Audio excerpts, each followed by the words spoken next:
Anyone born in the 1970s knows very well what Mama Put is. I bet some late Gen Zs and especially Gen Alphas don't have an idea of that at all. A little bit of history here. It started when many women, often from rural areas, saw an opportunity to cater to this growing demand. They began setting up small food stores or makeshift restaurants to serve the working class, students, and other individuals who needed quick and inexpensive meals. Mama Put comes from the way that customers usually order food in the buka. So, customers say, Mama Put to the woman running the buka and indicate the amount of food they want that aligns with the money they have brought. The word later became a generic name for the female food vendors themselves, to the point that Nobel Prize-winning Nigerian playwright Wole Soyinka notably includes a Mama Put character in one of his works titled The Beautification of Area Boys. These women were patronized because of the affordability, as it was a cheaper way of getting food and was an inexpensive way, an accessible way to a wide range of people. Over time, Mama Put businesses became an integral part of the Nigerian urban life, providing sustenance and community for millions of people. The evolution of the restaurant business in Nigeria. There has been a remarkable transformation in the Nigerian restaurant business from the way it was done many years ago. In the early days, the Nigerian food scene was dominated by local eateries and street food vendors.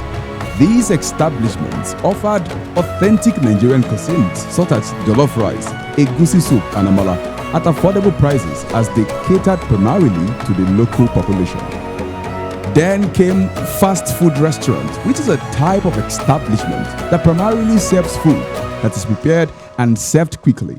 These restaurants typically offer a limited menu with a focus on speed and convenience, making of indomie and spaghetti. The introduction of international fast food chains in the 1990s marked a turning point. Brands like KFC, McDonald's, and Pizza Hut brought new taste and dining experiences to Nigeria. As the middle class expanded, so did the demand for more upscale dining options. Casual dining restaurants emerged, offering a blend of local and international flavors in a relaxed atmosphere. Now we have luxury restaurants that offer sophisticated meals and impeccable service have opened in major cities. This trend reflects the increasing affluence of the Nigerian elites and their desire for high-end culinary experiences. And then the influence of technology. Technology has significantly impacted the restaurant business in Nigeria. Online food ordering and delivery platforms have gained popularity, making it convenient for customers to order food from their homes and offices. Social media has also become a powerful tool for marketing and building brand awareness. The restaurant business in Nigeria has evolved from humble beginnings to a sophisticated and diverse industry. The increasing disposable income of the middle class, coupled with changing consumer preferences, has fueled this growth. As the country continues to develop, the restaurant industry is expected to further expand and innovate. Over to Olaitan today as she holds a sit-down with an economist and an entrepreneur to discuss this even more. Olaitan today, over to you.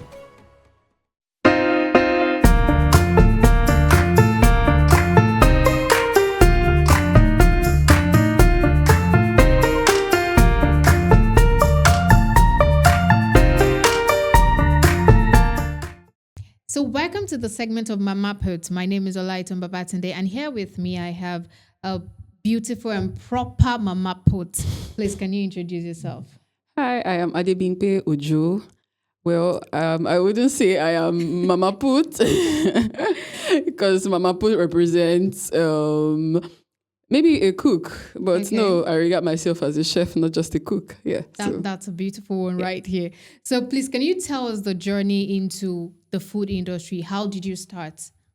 Okay, I have been in this business for close to half a decade. Close to half a decade now. And then it started while I was an undergraduate student. Yeah, it started with my mom. It was not just I.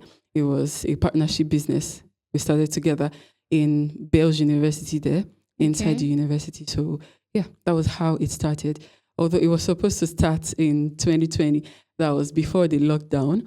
We were supposed to start a few days before the lockdown started. So imagine us getting ingredients a few days, and then on Friday they come to tell us, everybody, you have to leave. Oh.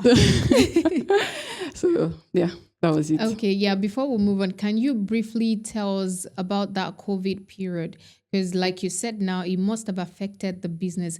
What kind of impact does it have on your business? Because most people at that point in time would feel like, I can't do this anymore. But then, yeah, here you are today, still doing the business. But then what impact did it have on you as at that time?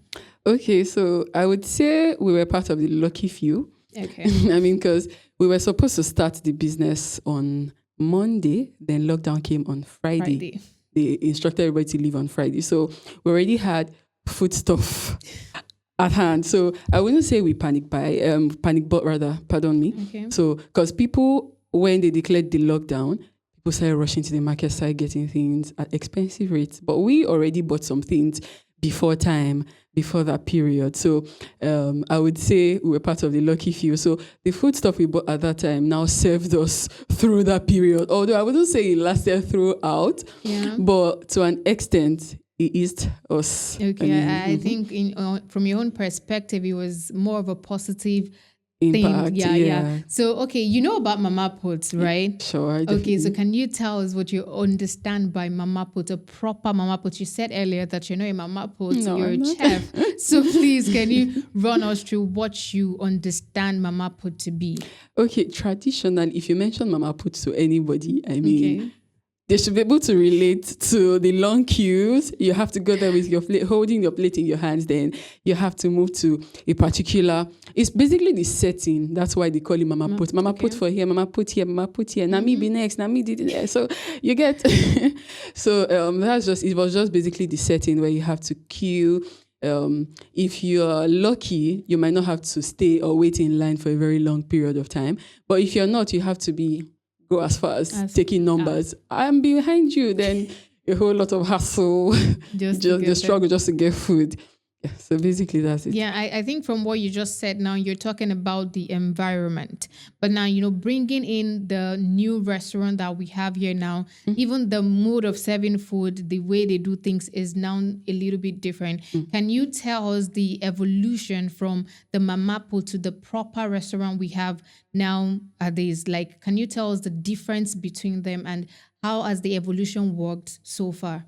Okay, so from the traditional one we know as Mama Put, where you have to go, like I mentioned earlier, where you have to struggle to get your food, to now what we have as organized setting. I think one of the things that helped us was just exposure of the food industry. It has evolved from what it used to be. We can't deny that. Because then, what were the corporate restaurants we had? I think Mr. Biggs was one of the fancy places you would go to if you want to feel special. They take you there on your birthdays, on your special occasions. So aside from that, every other thing was just there. So I think people came and then looked at how we could infuse some of the practices of those fancy places into what we have now. Because now we still have low-key Mama Put. Yeah. We have low-key Mama Put, because what would just differentiate is just your glass, your show glass or your food warmer that you have. That's just what's differentiating you from the traditional one we used to have. So I think exposure was what brought the evolution. Okay. People went out, they saw things, and then how things were done. And then, we can infuse this into what we have.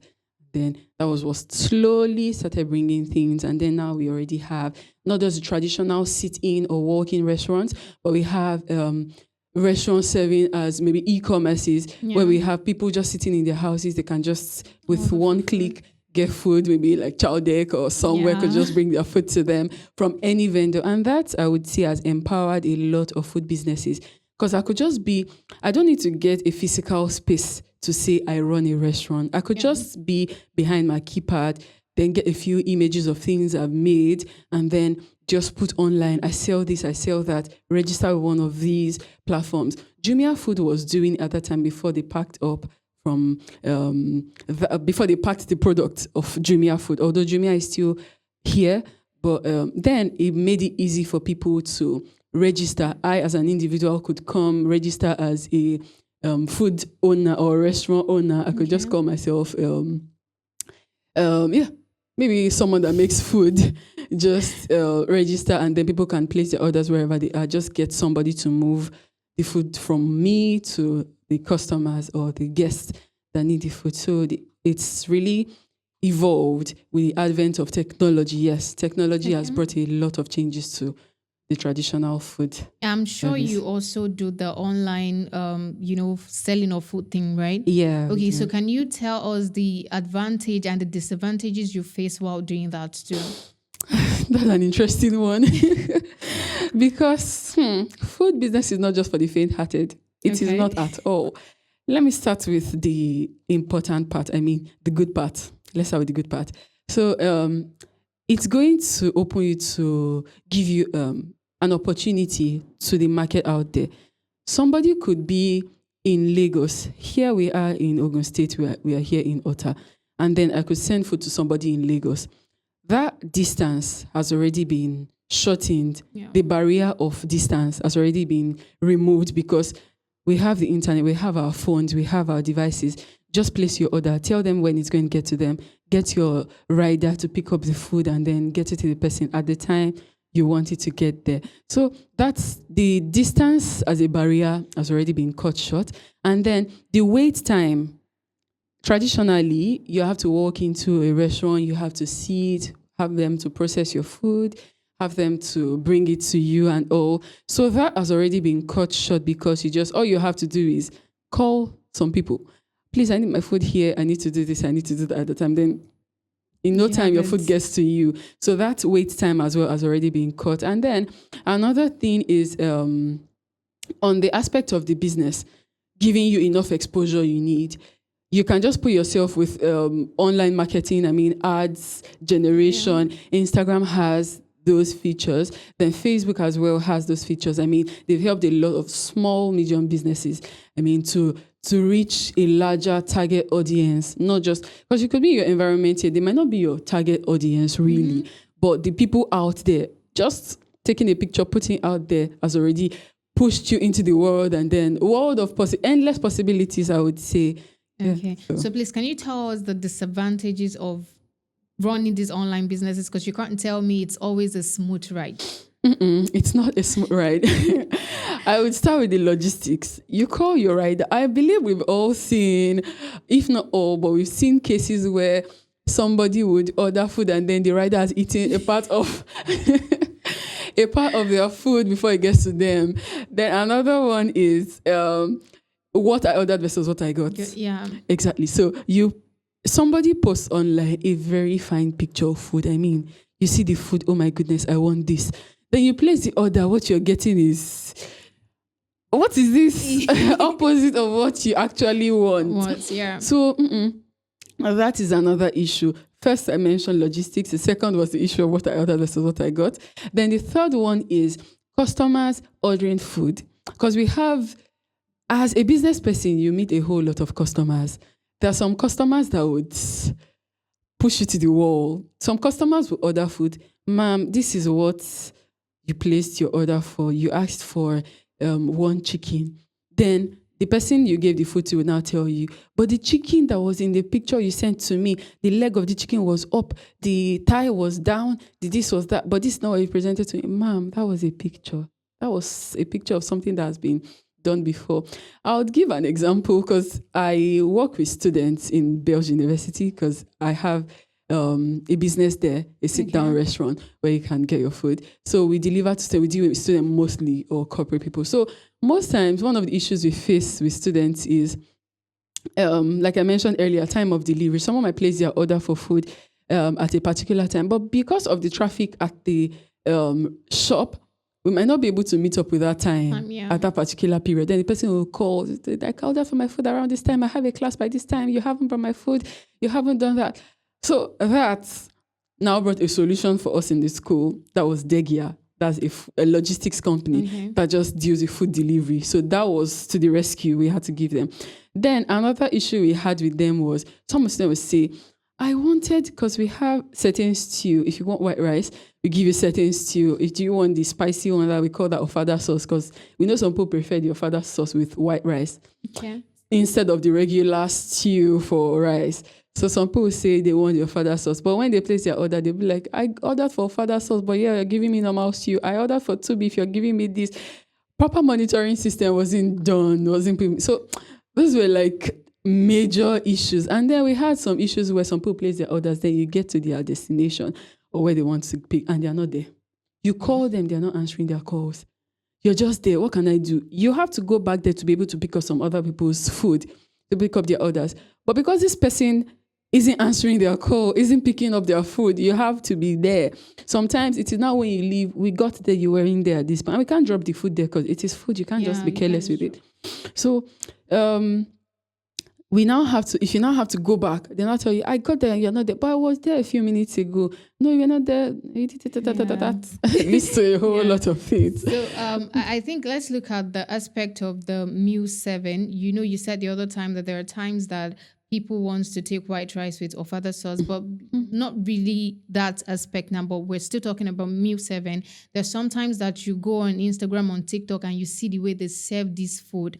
Now, compared to the traditional way of serving food, can you tell us a little bit about that? What is the purpose of the extravagant and the sophisticated way of serving food right now? What does it do to people? Why is it that there's this evolution from the normal way of serving food? It's just for us to eat now. Just eat what you have to eat and get out. But why are people going extra mile in order to serve the food now?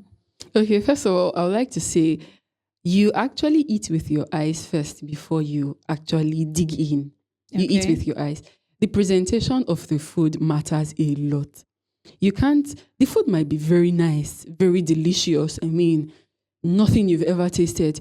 But the presentation, imagine serving porridge and just splashing it into a plate. What would that show to you?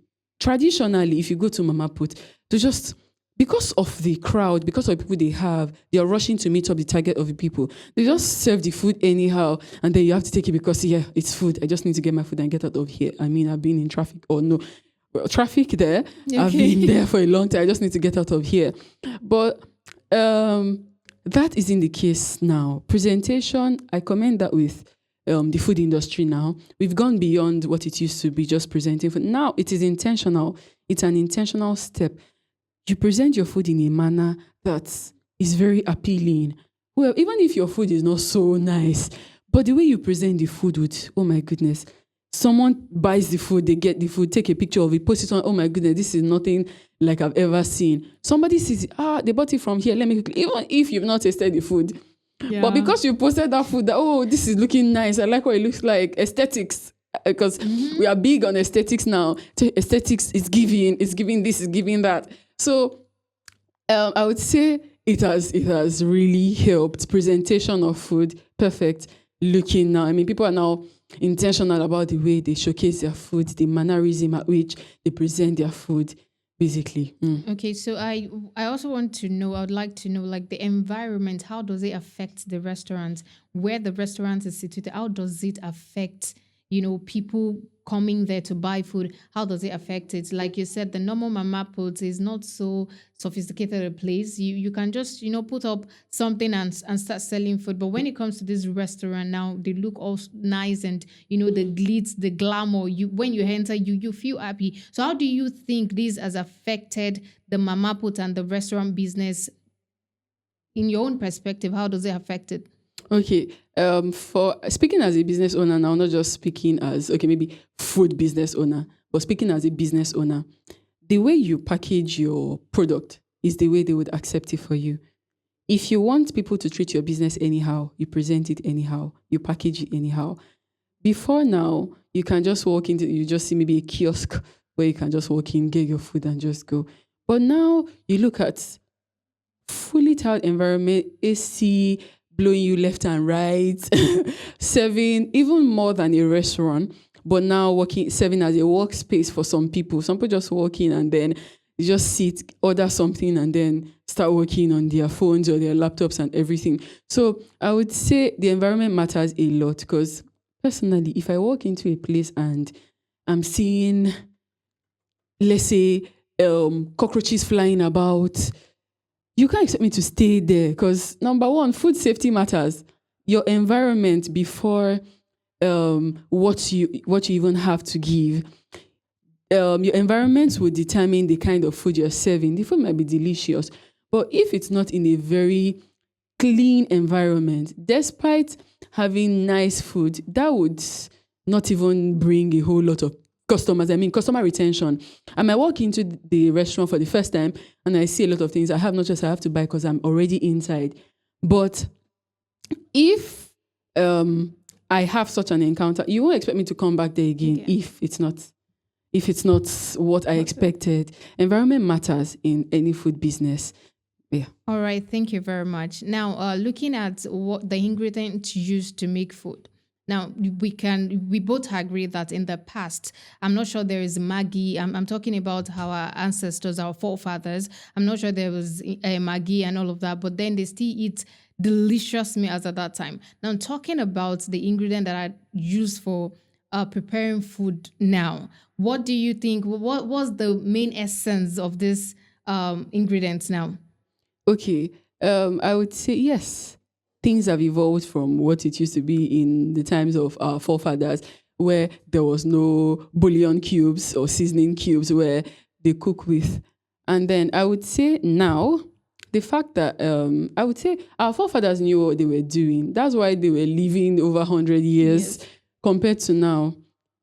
It is not even advisable to cook with so much of those bouillon cubes. Now people are more health conscious. They are conscious of what they are eating. It's not just about dish me anything as long as I'm eating. No, people are now conscious of what they are eating.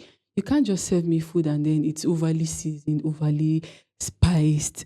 It's detrimental to my own health.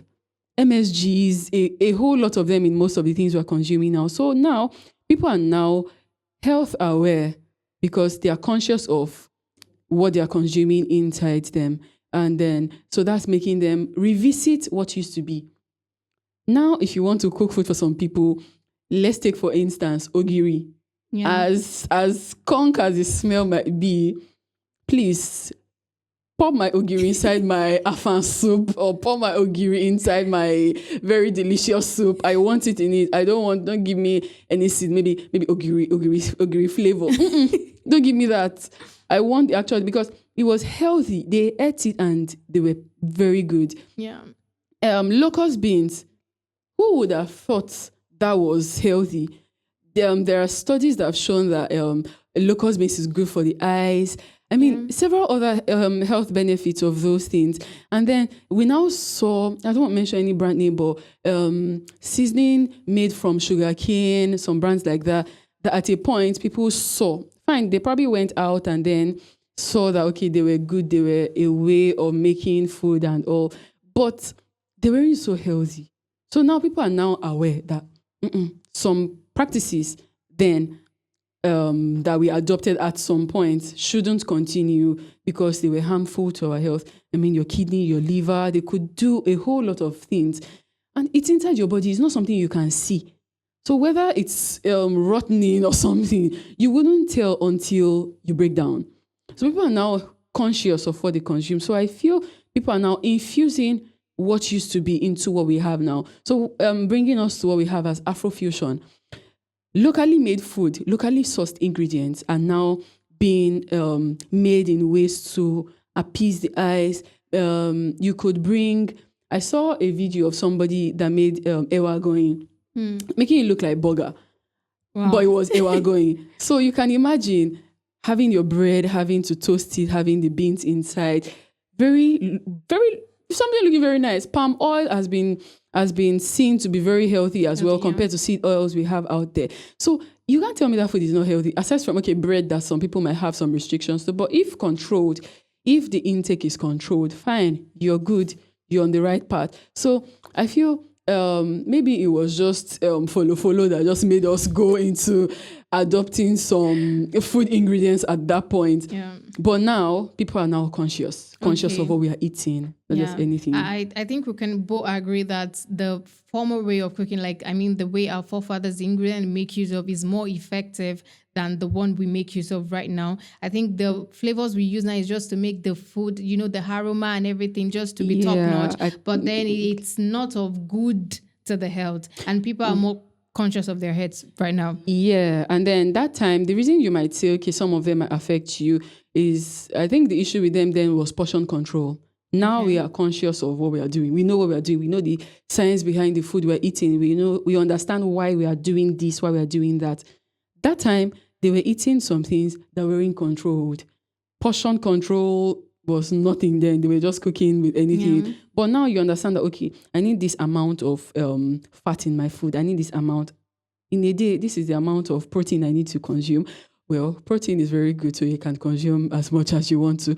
But the amount of carbohydrate I need to consume in a day, the amount of this I need to do. So now, portion control is something that wasn't there at that time that could have made those things have adverse effects on our health.